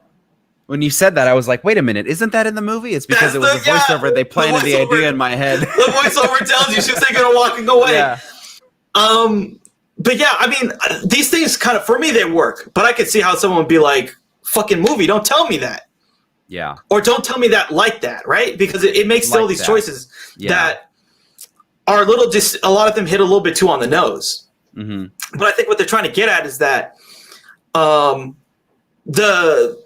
it's almost like sort of fate is unraveling itself, and they're giving people these opportunities to walk away from the mistakes that they've made. Sandy could have walked away. She didn't, so she ended up dead. Yeah. Lee could have walked away, and he didn't, and so he ends up in a confrontation with Arvin at his old house. Arvin knows he's there because we get a flashback to a moment where the younger version of Arvin, Lee picks him up, and then he has, like the quote of the movie. I forget exactly what he says, but he's like, some people are just born to get buried. Yeah. And, that's exactly it. Yeah. And like, that's how he knows that he's there. And then they meet again and they get into a firefight, and Arvin kills him. Mm-hmm. Arvin kills Lee. And yeah, that's again, another, at this point, everything is unraveled, right? Mm-hmm. All the threats have kind of closed themselves. But Arvin he's on the run, basically. He's killed Lee, the sheriff. He's killed Sandy and Carl Henderson. He's killed Preston. Mm-hmm. He's killed all four of these people. All four of them kind of deserve it, but that doesn't mean that he's going to get any. The only real justice he's gotten is that he's gotten back at all the people who have basically kind of fucked up his and the people he cares about, their lives. But now he's got nowhere left to go. Yeah. Well, yeah, and that's cool. That's great. That's a great place to end it. And then he gets in a truck or something. He hitchhikes and he gets in a truck with another guy. And then the movie, the voiceover again plays over a couple different scenarios of like what could be up ahead on the road for Arvin. It's like, he was thinking about maybe he could get married or whatever, start another family, or there's a couple different scenarios. I don't remember what they were, but the point was join the army or something. Yeah. Yeah. Oh yeah. And there's like there's like 2 or 3 references to Vietnam throughout the movie. Mm-hmm. So I feel like in the book that might have been something that was like a looming presence a little bit more. Because I feel like seems kind of fatalistic in that way that like Vietnam was going to come and get him all anyways. it felt like another sort of thematic thing because again, there's another voiceover. Yeah. Well, there's another voiceover that talks about, Arvin didn't want to join the army because he didn't want to be like his dad. And it's sort of, again, it's this juxtaposition where like these people are sort of fated to sort of go through the same stuff. He could get drafted, He could get drafted, yeah. And it's just sort of saying like you can't really escape some of these things. Yeah, they're sort of deterministic and inescapable. Yeah. And it's just like saying these people, they exist in the same milieu all the time, and these things keep recurring on top of them. Mm-hmm. And a lot of it's not even their fault. It's not his fault that the Vietnam War is going on. It's not his dad's fault that World War II is going on. It's just he has to fight, and it fucked him up. So yeah, I mean, at least that was my sort of takeaway of the Vietnam War subtext. Yeah, but I mean, I just feel like that's fine. I just feel like that's probably explored a little bit more in the book than in a couple throwaway references to it in the movie. But yeah, that's pretty much it. And then I think it's good that it doesn't like it gives us a couple of these scenarios outcomes and it doesn't choose one. It just lets you think about it. I think that's probably for the best. I think it would have worked okay if the movie ended after the confrontation, and you're just like he hitchhikes and we don't see the flash forwards, we just see him fall asleep in the truck. I think that would have worked too, but it's a pretty solid way to end it, I think. Yeah, it's a very interesting ending because there's a voiceover and it's like, he was falling asleep, but he was thinking of this and that. Yeah, and then goes to black. They make some very interesting choices. I don't think all of them are right. I think a lot of them are wrong. No, yeah. I mean, I definitely think so. Yeah. Okay, so let's talk about our thoughts about the film overall. So what was your overall feeling about the film when it was over? I just kind of thought, why? Why? What's the point of this? I don't think it didn't enrich me in any way, shape, or form. I don't think it's a particularly. I like that you read so much into it. I think that is interesting to me, because that's more interesting to me than the movie was and all of its effects on me combined. Because it did not do anything for me, because all I saw was the caricatures. I couldn't see deeper than that. And I can't tell if that's the story's fault or the movie's fault. I don't know. Probably more the movie's fault. I think it's the movie's fault. Yeah. Because I couldn't get into this story. I couldn't penetrate that whole, oh, these are backwoods people. These are backwoods people. These are backwoods people. Like, and the narration's constantly reinforcing that. Like, I couldn't penetrate to the soul of this movie. I just couldn't do it.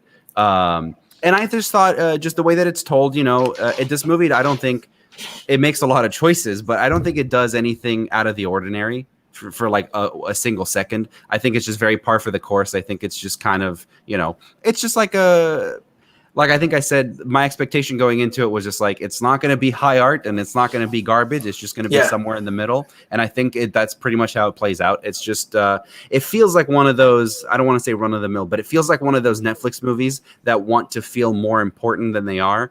Like when they made The Highwaymen a couple of years ago, they're like, oh, we got these great actors. We got this great director. We're going to like do the story about, Bonnie and Clyde, but from the law's perspective, or like do these kind of like period piece epics. And I think that was the intent of this movie, maybe from like a marketing or like a cynical aspect. Because like, why would Netflix greenlight this? Like, again, it just feels to me like I didn't need this story in my life, and after having seen it, it didn't do anything for me either. But as a movie, it's fine. I think it's just fine. That's how it affected me. It's fine. Mm-hmm. Yeah. For me, I definitely really like this film. I could feel what he was trying to do, like almost from the jump. And yeah, this film is definitely more about theme and character than it is about plot. But it doesn't spend time with theme or character. It spends time with theme, but I don't think it spends time with character at all. Yeah, well, I think, so for me, at least, a lot of the character stuff, it was very obvious to me. It was almost like it was like directly implanting the stuff into your brain. Yeah. I understand who Arvin is from just the opening scenes with the stuff with the dad. And I know where he's going to go, and I know what he's setting up. I get it. When he gets handed the gun, I know he's going to kill somebody with it. The question is who? And then the pastor shows up. And I know, like with, I forget the other girl, the girl who, Lenora. So I know that when Lenora meets Preston, that Preston's going to fuck her life up. The question is just how bad. And I know that then there's going to be a cycle of revenge, and Arvin's going to have to kill him because of it. And so I get all that stuff. Deterministic kind of a plot, right? I get all that stuff from the jump, but like, well, what interested me was like the answer to why it was happening, right? What was the thematic reason why? What is it trying to tell us? And for me, it felt like what it was trying to say thematically was that there are these sort of reoccurring things that happen because of where you're born, because of things you can't even control, and because of religion. There's these people who prey upon people. And for me, that connected. Like, that made sense to me. I got that, and I was like, I see where you're going, and I feel it. I think there's some narrative truth to what you're trying to tell me here. I got that too. Everything you just said, the last maybe 30 seconds of what you just said, I got that from the jump as well.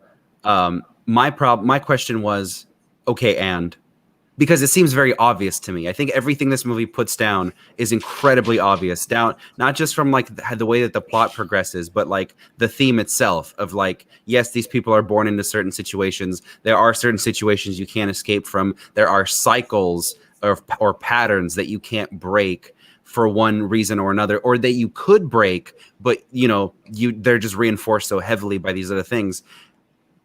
Okay, cool. And so what's for me, like what's your answer to that kind of a thing? What really makes this kind of work And this is stuff that kind of came at the beginning, that scene in the diner. And that scene is so interesting to me because what I feel like is that they're presenting us this... It's like a splinter in time moment. You think this is totally unimportant. Yeah. But at this moment, two people walk into a diner, and that determines the outcome of the life of tons of people 30 years later. Yeah. Who would think that two people walk into a diner, four people meet, and now you've determined the life cycle of... Well, so there's like four people die in this movie? Four people could have not died because... What's more than that? It's the lives that are ruined, you know? Yeah, totally. And because like what I immediately thought was, what if...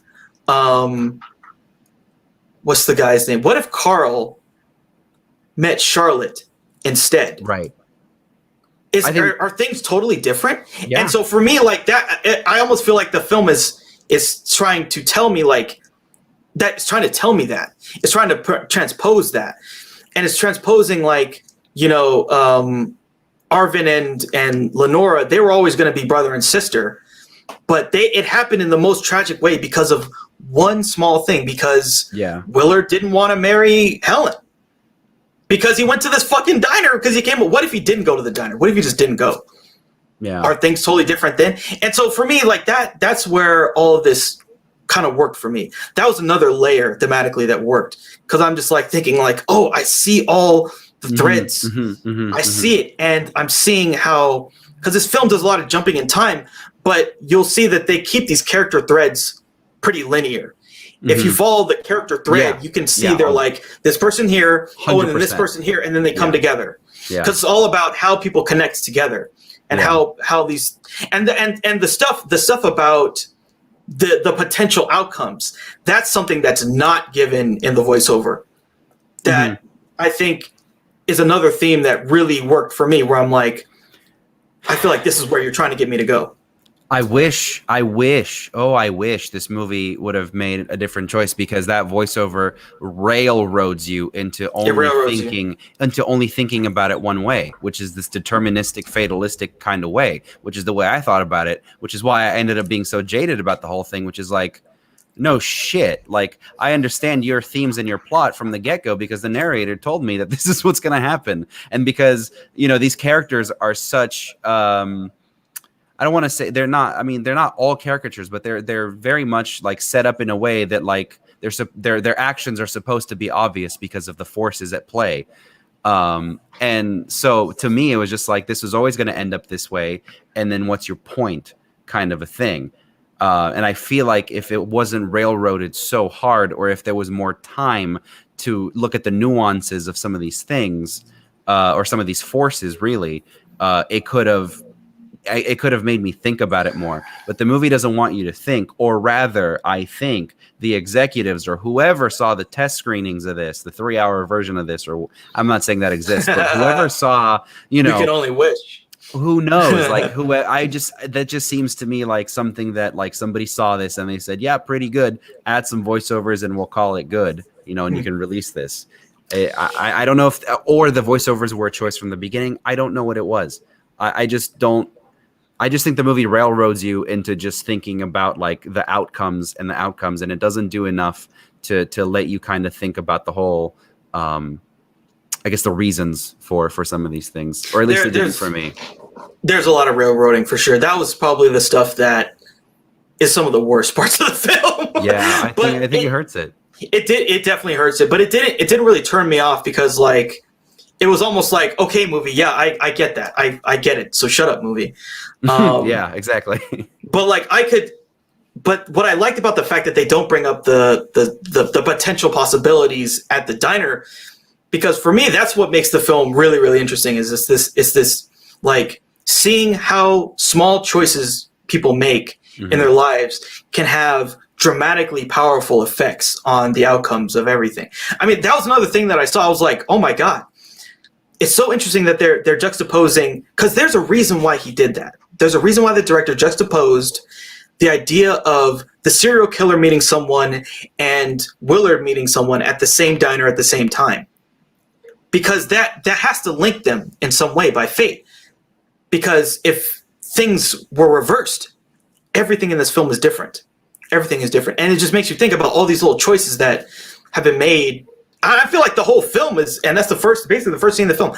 Everything in this whole film all comes from that one diner, which is kind of crazy if you think about it. I'm not 100% sure if this is the case or not, but maybe I need to rewatch it. But that didn't feel like, if that is the case, it didn't feel like if they wanted that to be the case, they should have put a little more emphasis on that scene to make me understand that that's what they were going for. Because there's not a moment where in any scene, I feel like, where they're saying like, this is really important, pay attention to this more than a different scene. Well, I'm glad that they didn't say, oh, pay attention, because that's like the shitty filmmaking, right? Like, they don't need to tell me. Well, I would argue that the rest of the film could be considered shitty filmmaking, because the rest of the film is telling you everything that's going on in everyone's head. There's way too much tell and not show, for sure. Yeah. But that was like the one time where, like, that's such a strong juxtaposition that there has to be some type of. But I don't think there's nothing about it that's like filmed in a certain way that like blew me away or anything or made me think that way.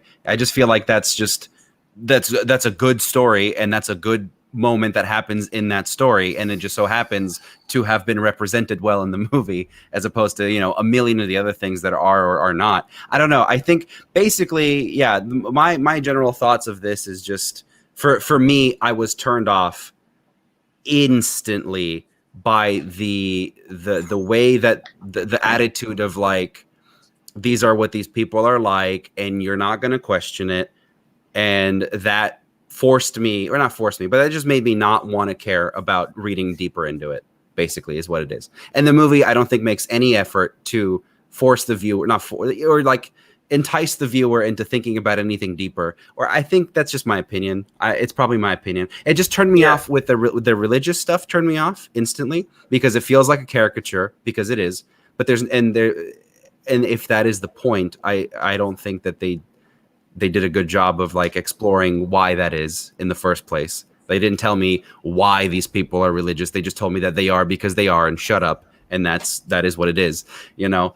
So those two things, you know, the narration combined with the whole attitude of like these cycles repeat, and the religious stuff just turned me off, and it just kept me from digging deeper, which I don't know if that's my fault or the movie's fault, but either way, I think it's the movie's fault.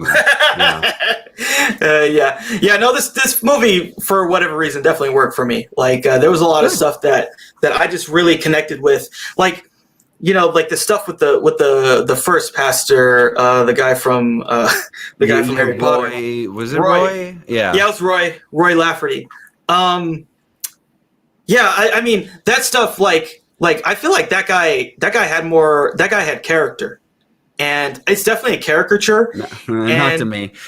Not to me. It definitely, because, like, you know, there is that moment where he realizes he fucked up, and he kills her, and he has regret. He has regret over it. He realizes he fucked up because he actually killed someone. Anyone would realize they fucked up when they actually kill someone. Yeah, but he believes that God is speaking to him. Mm-hmm. He believed that. Yeah. Genuinely. And then the illusion is broken for him for a moment. And he wasn't. And it's like, no, God is not speaking to you. You are not a prophet. Yeah. You are a false prophet, and you committed murder. But he is redeemed in the fact that he wants to say, okay, like, I messed up. I'm willing to, you know, I'm willing to sort of go back and sort of do my time. Fate had a different, but for a reason, right? Because, again, like I was saying, like, he was, like, Lenora and Arvin were basically meant to be brother and sister. Yeah. But yeah, like, just a lot of this stuff worked for me personally. Is the film perfect? No. The voiceover is terrible. A lot of it's terrible. There's that one moment that's good where Lenora sort of hesitates to commit suicide. That was good. Everything else is pretty much bad. I don't know. I mean, a lot of it just, like, I could see where it was going, but I felt like that was the point. The point isn't to, like, be smarter than the movie. The point was that you know where it's going, but why do you know? You know because you've seen these behaviors happen over and over again. But the movie doesn't ask that question, though. The movie itself doesn't ask, why do you know? The movie just shows you what's happening. Well, it doesn't. That's actually a question the movie doesn't really need to ask me that, because I can ask it myself, and I know. Okay, I get it. Right. It's because you engaged with it the entire time. I was just waiting for it to get to the point. Yeah. I was waiting for it to get to the point. I think this is the problem. Because my problem is that there's nothing special about this story. Yeah. I don't think there's anything special about this story. You can say that, yes, okay, there's all of these themes and all these but they seem so obvious to me that the movie didn't do any extra work into getting. Maybe I'm a dumb brain, but the movie didn't do anything explicitly to get me to question, why is this so obvious to me? I just thought it was obvious, and it was presented in an obvious way, and all I could think about was, God damn, this movie's obvious. When is it going to end? And if it leads to something, what is it leading to? And then it didn't break out of that whole cycle of obviousness, which again, I'm sure is the point, but it didn't seem like it made its point in a particularly nuanced way. Yeah, I feel like at the end of basically the first story arc, probably even basically at the end of that, you're supposed to sort of know almost everything. And once there's the setup of the second story with Arvin and the new pastor coming to town, and Lenore is really religious, okay, the pastor's going to take advantage of her. Arvin's going to get revenge, and then you kind of can sort of sense that there's these other threads with the Hendersons and Lee Bodecker are also going to resolve themselves. But I feel like that's kind of the point. The point is not the plot.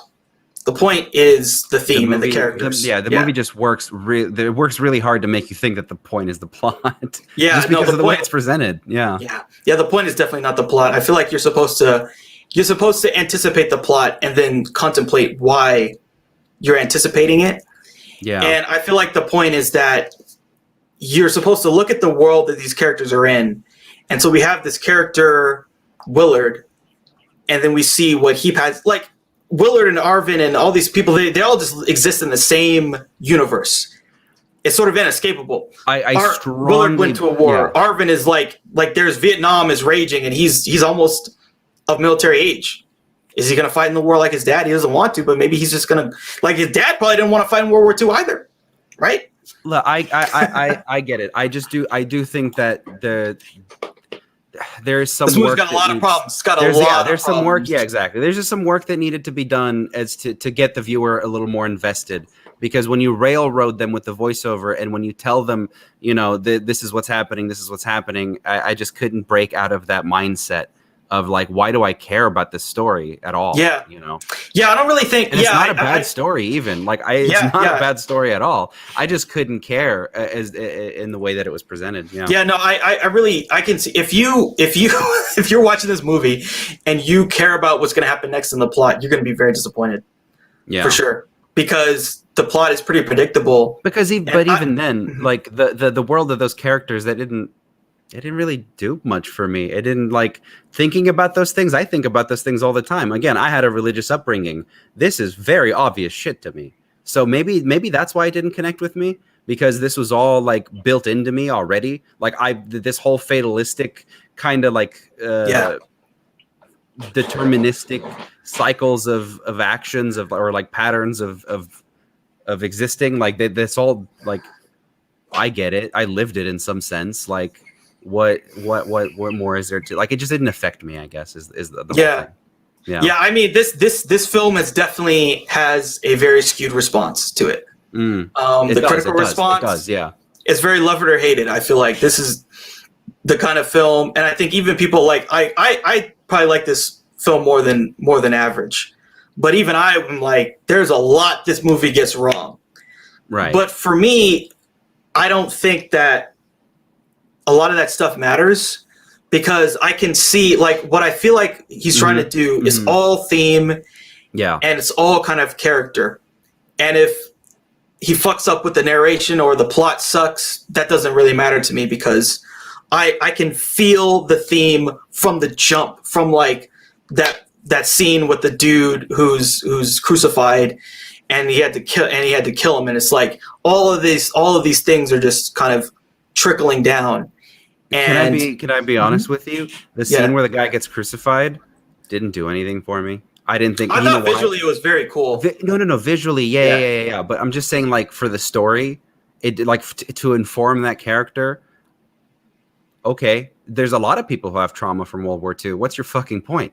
That's how I felt about the whole movie. No, it sucks. I don't know. Again, I cannot tell if it's the movie's fault or my fault for me not really caring about this stuff. I don't think the movie does a lot of because you've seen that scene in a lot of other movies too, right? Like, the grizzled veteran has a flashback to some horrible shit that happened to him in the war. Like, that's a pretty normal again, thing.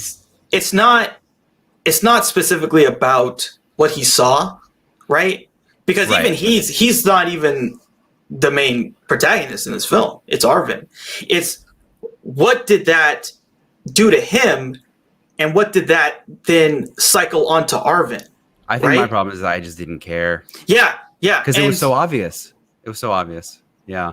Yeah, for sure. But that's the point, I think. I think the point is it's supposed to be obvious. And if that is the point, then it's obvious. But I think there is a deeper thing as well. I think, but yeah, even for me, the religious stuff I think worked too, because I think there's a lot of he depicts religious charlatans, but then there's also people that have true faith, like the grandmother and Lenora and Helen, and these things happen to them. Some of them are tragic, some of them are like terrible or good or bad, but I don't think it condemns religion. I think it says, that it's almost like saying it's tragic that people who really believe are sort of taken advantage of by these predators. Yeah. Personally, to me, no, I don't think it condemns religion either. I thought, like, in the beginning, I thought that's where it was going, but I don't think that's. I will give it credit for that. I don't think it's not like an overly negative view of it. It's just more of like a pessimistic view of human nature in general. I mean, the religious charlatans are a real thing, and like they are ubiquitous in human history. The people, and so are serial killers. Yeah. And it's just like, I don't know. That stuff worked for me. There's but anyway, bad apples everywhere. Yeah. Yeah, we've talked enough about the film. Sure. The last thing I wanted to talk about, we have to talk about the people's Southern accents. Yes, please. So we gotta rank them. We gotta rank these Southern accents, man. Okay. We have to do this. Let's go. Let's do it. A lot of these people are either British or Australian or not native, Swedish. American. Yeah, Swedish. Right. Yeah. Not backwoods. Yeehaw. Kentucky or West Virginia. They ain't good old boys. So, Jesus Christ, where do we begin? So let's do, because there's a lot of people here. So let's just let's stick to Bill Skarsgård, Tom Holland, Robert Pattinson, Sebastian Stan, and Riley Cogue. So that was Sandy Henderson. Yeah. And Jason Clarke. Let's do those people. So let's stick to those 6. Sure. So who do you think was the worst? Let's start there. Who was the worst for you? Out of those 6, we're not talking. Okay, sorry, I was thinking about a different set of characters. I was thinking about the preacher. I think he wasn't particularly great. Yeah. The guy from Harry Potter. I don't know. Who do you think was worst? Because I didn't consider like the waitress, like what's her face, Elvis's granddaughter. I didn't think she was bad. I think she was overdoing it a little bit. So you thought Riley Cogue? You thought she was all right? I thought she was all right. It didn't stick out to me. So, okay, so I feel like we can go 2 ways with this. So for me, I think I'm gonna have to go with Tom Holland was the worst. I think I'm just gonna have to go there. Okay, fair. I'm just gonna have to go with he's the worst. You know what? I agree with you. I agree 100%. Yeah. I think he was the worst. What he was doing? I think he was just doing his Spider-Man voice, but with a southern drawl. No, it is. It was just doing his Spider-Man voice. He was the whole movie. I think you're right. Yeah, because if you take away a little bit of that drawl, it's just Spider-Man. Yeah, it is. Yeah, because it's the one thing that he knows how to do.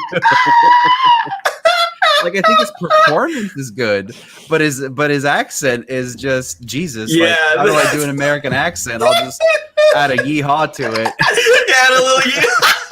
Like, that's what it felt like. Yeah. To me, he was the worst, I think, of those. But yeah, if we went with everyone, yeah, the Harry Melling, the guy who played Roy, yeah, he's probably the worst. Yeah. But because like they gave him a fucking caricature of a character, right? They did. They gave him like, the Lord will.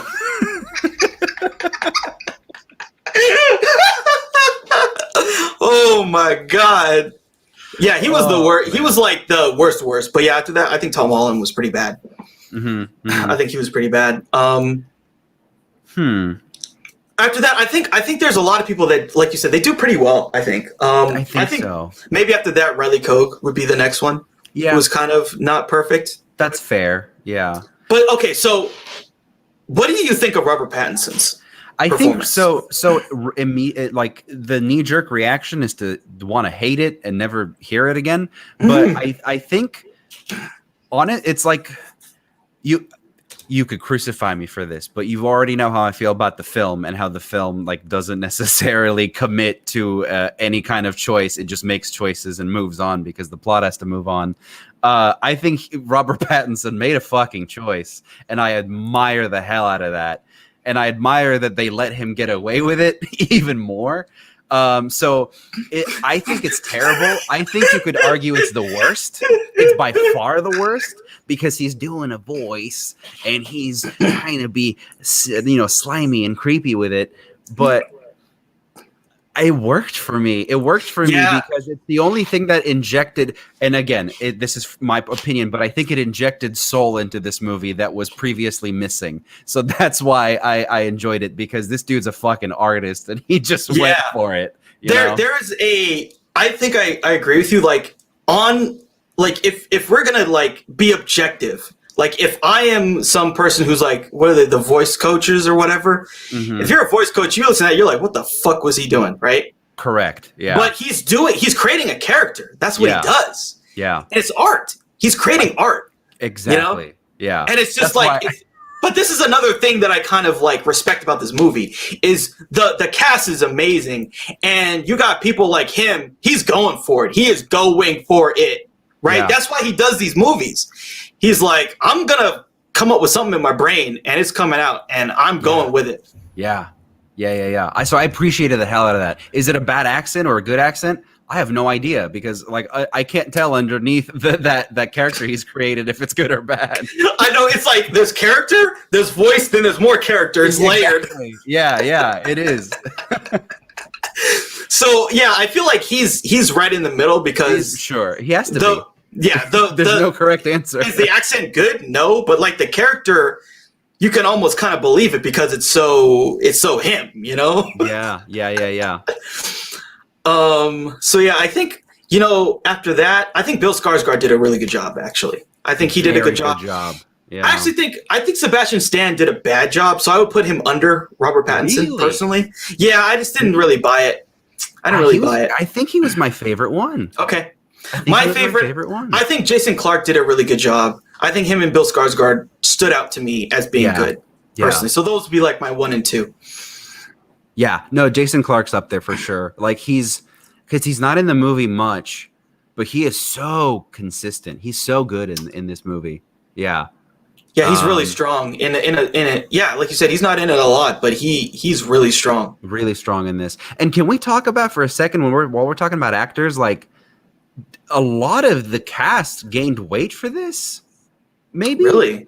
I feels like so Sebastian Stan overtly, it's like they make a point to show you that he's gained weight for this, and you better appreciate that. Like there's a point where he's like zipping up his leather jacket and you like see his fucking beer belly, and he's got like he's got a little bit of this going on, the turkey neck, his chin. Yeah. So I feel like I don't know if they did it for the movie or if it just happened to be that way, but he ain't the fucking Winter Soldier. He ain't the Winter Soldier in this. Jason Clarke was a little filled out for this. Again, I don't know if that was just because of him or whatever.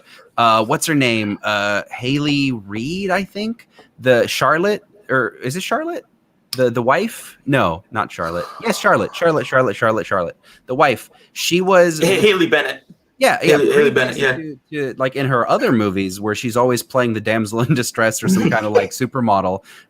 She is not that in this, and I appreciated the hell out of that. Again, I don't know if that was just it was happenstance, but I feel like a lot of the cast seemed to be a little filled out for this, which was really cool. I mean, that's another thing that for me I really appreciated about this film. The acting was on point. The acting was awesome. The acting was really, and it's a fucking amazing cast. Yeah. And even the people that we're not really going to talk about a lot that do small parts are good too. Like the guy who is the gangster who's in every movie as a bit character. Honestly, I mean, as much as we shit talk Roy, or I shit talk Roy, he did a great job considering he was given like 2 lines of direction. Yeah. Yeah. Go over this bigger, right? Bigger. Exactly. And he did it. And he fucking went for it. Yeah. I mean, and the guy who plays his brother, just seamless, right? Like you believe he is a Southerner. I don't know who this guy is, if he is or isn't, but everyone is great in this. Like there's a moment with the uncle that we didn't talk about when was it when Tom Holland when he leaves, because he leaves a letter for his grandma, but then he talks to the uncle, I think. So is this when he gets back to his hometown? No, it's at night. It's before. He's talking, he's talking to the uncle. Yeah, I don't remember that scene. Maybe they're talking. I think they might be talking about the gun or something. But either way, everyone's really solid in this. Yeah. Even the bit players are very good. Yeah. So that's another strength of the film. But the world that he creates is very consistent. Yeah, it's very good. Okay, so let's give our score. For me, this is a 6 out of 10. It's a 6 out of 10 because it's still above average. 10-point scale. No, but it's again, the acting is very good. The locations, the world that it creates is really solid. And I just think, unfortunately, it bit off a bit more than it could chew in terms of telling the story fully and not just, I'm right. I just think the execution is fine. Yeah. It's not overly amazing. It's not going to change your life. It certainly didn't change my life. It could change your life. I don't know, but it's not bad, but it's not great. So for me, it's not even like sort of like, for me, it's not like good. It's just kind of good. It's just kind of fine. Yeah. Yeah. For me, I really like this film. A lot of things work for me. I gave it an 8 in the end. It's somewhere around 7.5 or 8, but I really liked it. I felt the themes right away. I don't know. It's kind of hard to really articulate why something works sometimes, right? It is 100%. This feels like one of those. It's very hard to articulate because there's a lot of shit that's bad. Okay. Yeah. The voiceover is bad. The plot is super predictable. There's a lot of objective stuff you could point at, but ultimately, if it makes you feel a certain way, then it works, right? It made me feel a certain way throughout, and I could just feel the theme. Yeah. And it just made me think about things. I watch a lot of films, and this film from the jump, it made that first scene, because I felt like I knew where it was going. That scene just had so much power for me because I'm like, wow, I feel like I can totally see another outcome. But I know that I'm about to see a movie where a bunch of people get killed and they get crossed up into some messed up shit. Right. And it's just it felt like the thematic elements were so apparent and so strongly there and so well done that it just worked for me. Mm-hmm. Despite all of the flaws, and there's a lot of flaws. And the acting's good. The acting's really good. The acting is really good. If nothing else, you can go to see some of these actors just turn in really strong performances. Yeah. Yeah. Yeah, totally. Okay, so that's our review for The Devil All the Time. It's almost as long as the movie itself. You might as well go check it out now. Yeah, exactly. So let us know what you guys think, and hopefully we'll have another interesting episode for you guys next week. Not sure what's going to be released, but we'll find something. I'm pretty sure. What do you mean? We're coming up on award season. All of the movies are going to get released. Oh wait, it's 2020. Yeah, it's 2020. We might. So I think next week we could be able to do Nomadland. I think we might be able to do that next week, which is getting a lot of buzz. Yes, actually, I know what you're talking about now. Yeah. Yeah, I'd the be curious. Chloe Zhao. Yeah. I forget the actress's name. I forget too. Ooh, I looked it up like very recently. It's okay. Frances McDermott. Yes, thank you. Yeah, the Frances McDermott, Chloe Zhao. A lot of buzz. Feels like there's a lot of Oscar potential for this film. Great. So I think we could be able to review that next week. So yeah. Cool. Thanks a lot, everyone. Thanks for tuning in. Take care. Have a good night.